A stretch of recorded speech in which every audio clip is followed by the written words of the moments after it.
I'll have to be honest with you. First thing I'm going to mention right up front is it's free. I like the service when it's free because, you know, you can tie up a lot of money in different services, and from experience I found out that sometimes you can pay a lot of money and you may not be getting that much out of it.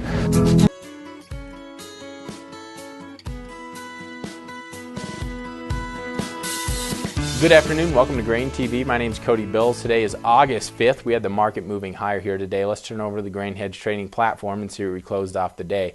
Corn for December up 4.5 cents to 3.83 1/4. November soybeans trading up 11.5 cents to 9.53 3/4, and wheat in Chicago on the December contract up 7 1/4 cents to 507 1/2. Now, we did get some news out today. South Korea's largest feed maker issued an international tender to purchase 207,000 metric tons of yellow corn to be sourced from optional origins. It's going to be interesting to see who wins that tender. Also, Egypt's GASC issued a tender here today, and they ended up settling on Russian wheat. They bought 120,000 metric tons of Russian wheat.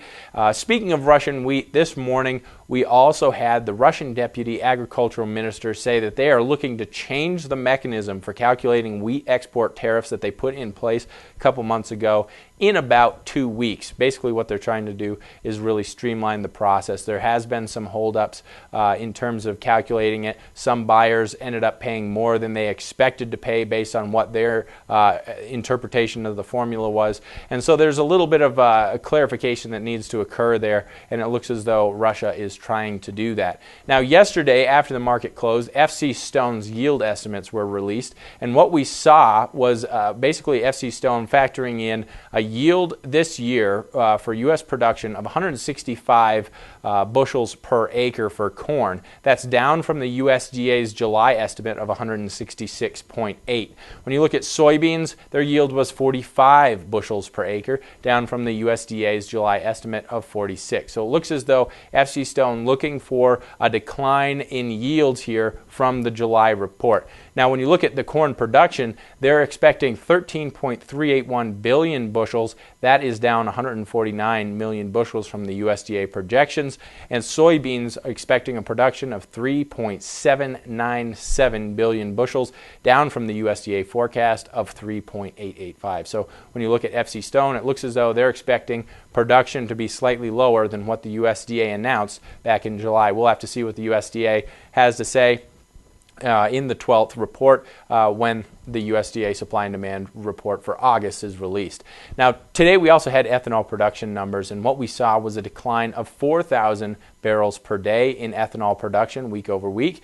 We declined to 961,000 barrels per day. Right now, that puts us well over the 4-year moving average. We're about 100,000 barrels per day above where we typically are when you look at the 4-year moving average, and we're 59,000 barrels per day above where we are last year, or where we were last year during this time. So we still maintain above average production here in terms of ethanol. We're running about 4.5% above last year's figures. So this is very positive ethanol production despite the decline that we saw week over week. Ethanol stocks, we did see a bit of a drawdown there, 409,000 barrels here to a weekly total of 19.24 million barrels. Take a look at the November chart. Now, I'm going to talk a little bit about this because, you know, for the last 2 days, we talked about the bullish price action on Monday, how that was confirmed again on Tuesday, and now we're starting to get a little bit of fundamental news to back this up. So positive price action here. You'll notice we came up, tested that 100-day moving average early on in the trade. We actually retraced after touching on that resistance. We weren't able to really hold the ground up there, but near the close we were able to buy back and really close right at that 100-day moving average. And so when you look at this technically, this looks relatively strong. We're going to have to see whether or not we get above and close above that 100-day moving average to kind of eliminate that as a major resistance level. But so far, last week, it acted as a resistance twice. It seems to be very strong. We'll see whether or not in the overnight we can continue to move higher and then have a strong day session tomorrow, or whether or not we bounce off this and start to look back toward the lows. The one thing that I would say that is supporting soybeans right now is the fact that the 6 to 10 day outlook is beginning to look dry. And there are parts of northeastern Iowa, parts of Wisconsin, parts of northern Illinois that really could use a drink of water at this point. It's been relatively dry in areas like that. When you look at the 8 to 14 day weather outlook, it's also looking dry. This is not going to be very positive for the soybean crop, which is 54%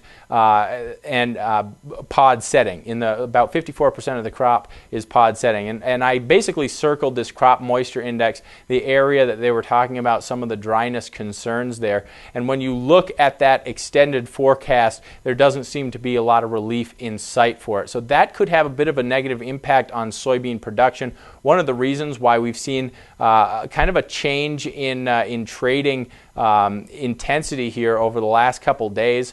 We'll have to see whether or not we bump up over that 100-day moving average. Based on the trading action over the last couple days, I wouldn't be surprised if we closed above the 100-day moving average here tomorrow. But that, again, is my opinion, and that is not necessarily what's going to happen. Markets never ask me what I think. So, guys, thanks a lot for tuning in. If you have any questions about what we talked about today, please give the office a call. The number is 877-472-4607.